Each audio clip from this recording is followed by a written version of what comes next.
రేపటి బంద్ శాంతియుతంగా నిర్వహిస్తామన్నారు BC JAC chairman R Krishnaiah. Emergency సర్వీసులు తప్ప అన్నింటినీ నిలిపివేస్తామని చెప్పారు. అన్ని పార్టీలు బంద్ కు సపోర్ట్ చేస్తున్నాయన్నారు ఆర్ కృష్ణయ్య. న్యాయమైన బీసీల డిమాండ్ సాధన కోసం అందరూ సహకరించాలన్నారు టీజేఎస్ చీఫ్ కోదండరాం. రేపటి బంద్ కేవలం వ్యక్తుల ప్రయోజనాల కోసమే కాదన్నారు బీసీ సంక్షేమ సంఘం స్టేట్ చీఫ్ జాజుల శ్రీనివాస్ గౌడ్. విద్య, ఉద్యోగాల్లో బీసీలకు అవకాశం కోసమే పోరాటం చేస్తున్నట్లు చెప్పారు.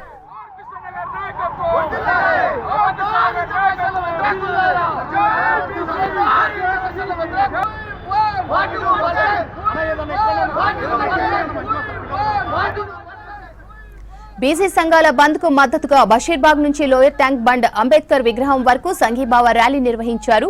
ర్యాలీలో BC JAC chairman R Krishnaiah, TJS chief Kodandaram, Jajula Srinivas Goud పాల్గొన్నారు.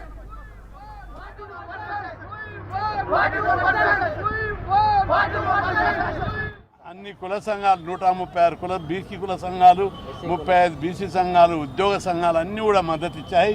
అదేవిధంగా కాలేజీ యజమానాలు కాలేజీలు బంద్ చేస్తామని పిలిపించారు. ప్రైవేట్ పాఠశాలలు వాళ్ళు బంద్ చేస్తామని చెప్పి పిలిపించారు. ఒకవైపు ఆర్టీసీ బస్సులు, షాపులు పెద్ద మొత్తంలో వాలంటరీగా బంద్ చేస్తున్నారు. చాలామంది భయపడుతున్నారు, అరే మేము బంద్ సందర్భంగా బంద్ చేయకపోతే దాడులు చేస్తారేమని. ఎవ్వరు దాడులు చేయరు, పీస్ఫుల్గా మీకు మీరే బంద్ జరపాలి స్వచ్ఛందంగా అని చెప్పి అందరికి వ్యాపారస్తులకు, షాప్ యజమానులకు, పెట్రోల్ బంక్ యజమానులకు, పారిశ్రామికవేత్తలకు, థియేటర్లకు, సినిమా టాకీస్లకు అందరికీ పేరు పేరున విజ్ఞప్తి చేస్తున్నాం. ప్రజాస్వామ్యం అంటేనే అందరికీ భాగస్వామ్యం. ఆ భాగస్వామ్యాన్ని సాధించుకోవడానికి జరుగుతున్న ప్రయత్నం తప్ప ఇది వేరొకటి కాదు. తప్పనిసరిగా ఈ బంద్ను విజయవంతం చేయాలి. న్యాయం ఉంది కాబట్టి ఇలా అఖిలపక్షం బంద్కు మద్దతు తెలియజేసింది. ఈ బంద్ రేపు జరుగుతున్నది అఖిలపక్ష బంద్. అన్ని పక్షాలు దీనికి అనుకూలంగా ఉన్నాయి కాబట్టి తప్పనిసరిగా రేపటి బంద్ను విజయవంతం చేద్దాం. భారత ప్రజాస్వామ్యాన్ని, మన రాష్ట్రంలో ప్రజాస్వామ్యాన్ని బలోపేతం చేయడానికి పూనుకుందామని పిలుపునిస్తున్నా.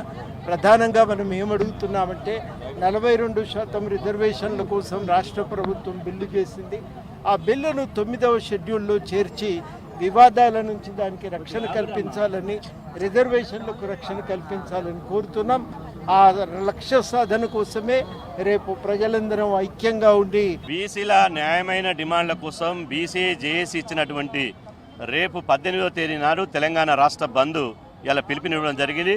ఈ బంద్లో ఇప్పటికే ఈ బంద్కు అఖిలపక్ష రాజకీయ పార్టీలు, సామాజిక ఉద్యమ శక్తులు, వ్యక్తులు తెలంగాణ రాష్ట్రంలో అందరూ సంపూర్ణంగా ఈ బంద్కు మద్దతు ప్రకటించడం జరిగింది.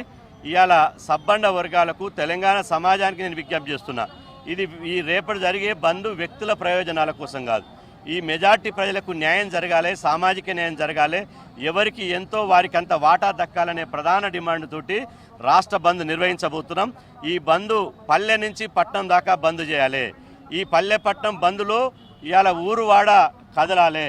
అదేవిధంగా ఈ బంద్లో వార్డు మెంబర్ నుంచి మంత్రుల వరకు పాల్గొనాలి. అన్ని కులవృత్తులు ఎక్కడికక్కడ రోడ్ల మీద ప్రదర్శన చేయాలి. హైవేల మీద చాకిరేవులు నిర్మించాలి. కుమ్మరి, సాలె, మగ్గం అన్నీ కూడా ఇవాళ రోడ్ల మీద కులవృత్తుల ప్రదర్శన జరగాలి. ఇది చరిత్ర సృష్టించే విధంగా ఈ